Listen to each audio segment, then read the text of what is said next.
Gregorian Hotel, Santa Monica, California. As with most old buildings, the Gregorian Hotel has a long and interesting history. The staff at the hotel is frequently reminded of that history by the spirits who inhabit the building. The Gregorian opened in 1933 as the Lady Windermere and immediately attracted patrons from Hollywood.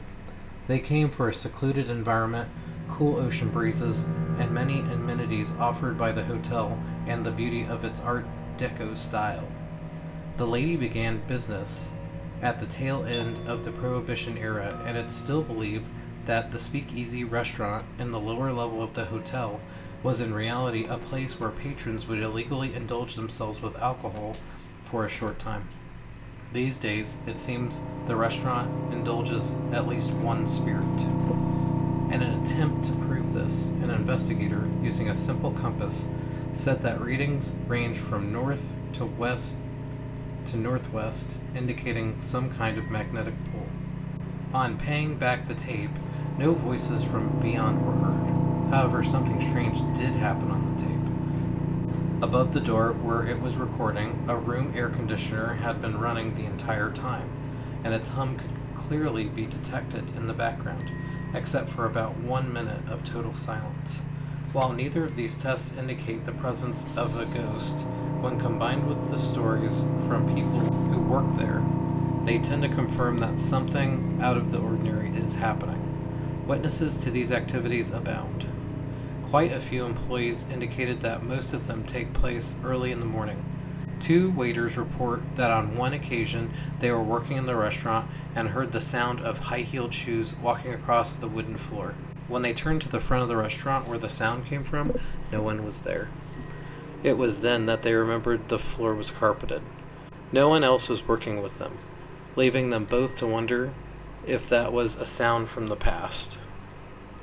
An electronic beam at the hotel entrance to the restaurant rings a bell, alerting the waitstaff to the entrance of a customer.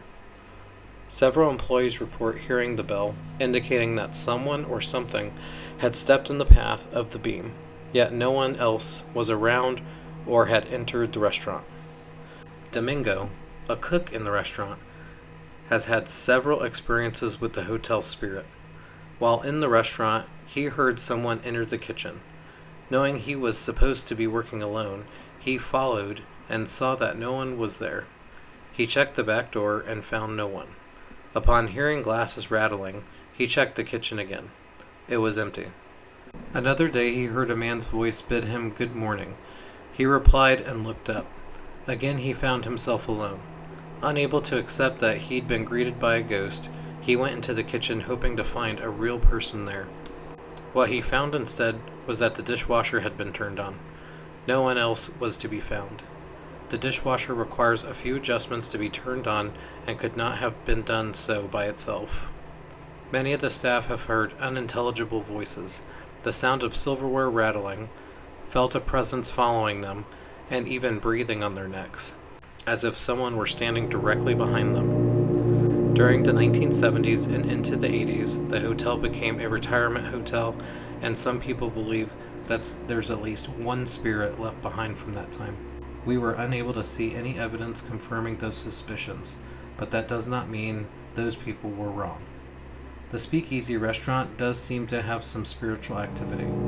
If you go there, you may find yourself sharing a table with an unidentified spirit from the old Speakeasy days. Could it be a Hollywood starlet or a Bugsy Siegel? You'll have to decide for yourself. The address for the Gregorian Hotel is 1415 Ocean Avenue, Santa Monica, California.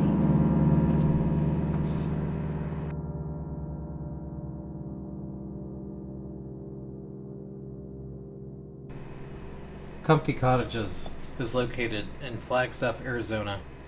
In a residential area just 9 blocks from the historic district of Flagstaff sits a cluster of 6 bungalows, all within a few blocks of each other. The Comfi Cottages of Flagstaff were built in the 1920s and 1930s.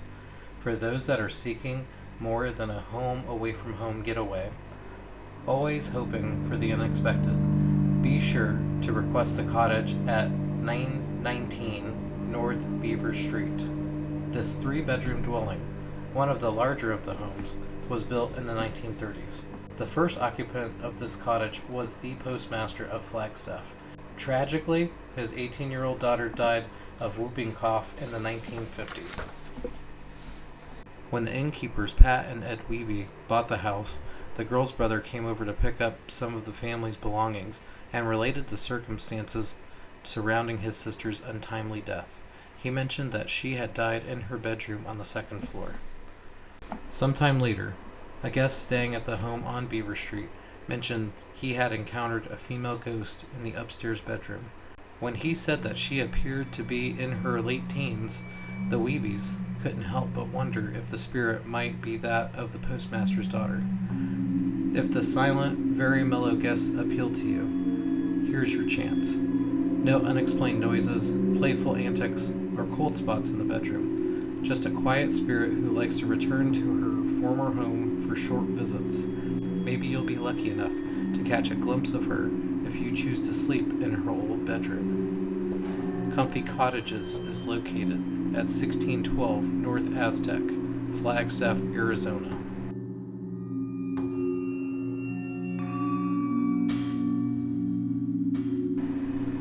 Phelps Grove Park is located in Springfield, Missouri.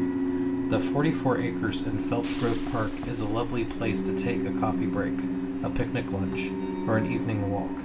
The park is equipped with baseball fields, barbecues, picnic tables, horseshoes, and of course, a ghost. The park has in its past a number of incidents that might lend themselves to the spirit world. As early as 1812, a Kickapoo Indian settlement occupied the site.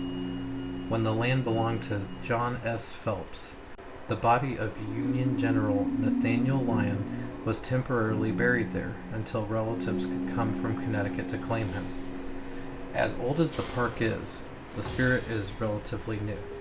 Her death a result of an auto accident. Although no one has put a name to the spirit, it is not difficult to find someone who has heard of her or knows the story behind her death.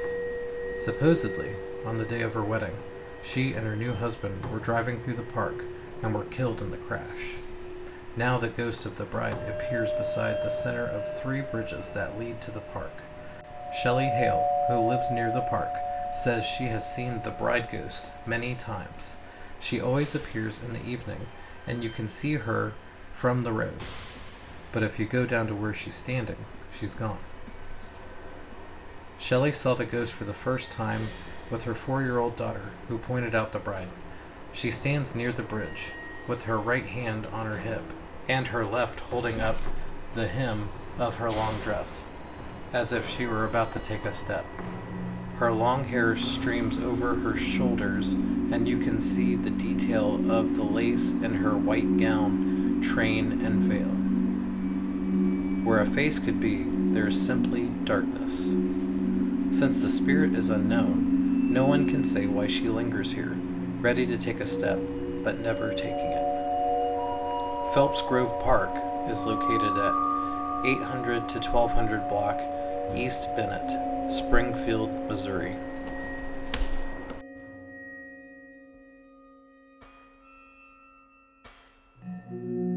Fort Blair is located at Baxter Springs, Kansas. When the Historical Society in Baxter Springs decided to restore an old frontier fort, they had to purchase the homes currently occupying the site. They got a little something extra they hadn't bargained for: the ghost of a buffalo soldier. How this man's spirit came to be in Baxter Springs is a matter of speculation that requires a look at the history of this area. The territory of Kansas became a state 3 short months before the first shots of the Civil War were fired. More importantly, Kansas entered the Union as a free state. That choice came after so many violent clashes between free state and pro-slavery factions that the territory earned the nickname Bleeding Kansas. The Union Army knew it hadn't quieted all the pro-slavers, so they established several forts in Kansas. These forts were training grounds for many of the Buffalo Soldiers, black soldiers of the Civil War. The Confederacy was understandably annoyed that Kansas had become a free state. One Confederate in particular, William Quantrill, took it personally.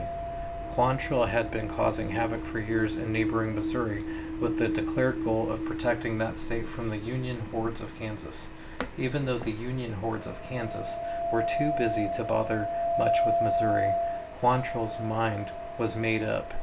A visit from Quantrill had been described as wanton murder, arson, robbery, pillage, and inexcusable savagery. He was so uncontrollable that he was an embarrassment to the Confederacy, who held chivalry and honor in high esteem. Fortunately, the soldiers at Fort Blair were prepared. They held the fort and suffered few casualties. At that time, Quantrill received word that the supply wagon was approaching. Such an easy mark was too much for him to resist. The raid left about 100 people dead, and apparently satisfied Quantrill. He left Fort Blair alone. All the bodies were brought to the fort and buried there. Not long after the raid, the Union Army decided to abandon the fort, but did not want it to fall into the hands of the Confederacy. It was burned to the ground. After the Civil War, the town of Baxter Springs grew. Houses were built over the site of the fort. In the 1990s, the Historical Society began buying those houses. During negotiations, one elderly resident stated, "If you buy the house, the ghost goes with it." Phyllis Abbott, of the Historical Society, asked the woman what she meant. The woman literally meant a ghost. She described it as a dark man wearing a military uniform. This sounded like the description of a soldier. The woman and her daughter swore the ghost occupied their house. He never caused any problems. They just showed up. A lot. Phyllis asked other neighbors if they'd ever encountered anything. One described the buffalo soldier, and another referred to a dark presence. She also heard of a real estate agent who had been in the house a few years back when the family was considering selling. They said, as the agent walked through one of the rooms, saw the ghost, turned and fled, never to return. The soldier might have been one of the few casualties from the Fort Blair attack, or he might have been an escort for the supply wagon. Those were the only battles in the area. The Historical Society plans to build a replica of the fort on its original site and open it to the public. All the houses on the site have been purchased and razed, and the area is now under excavation.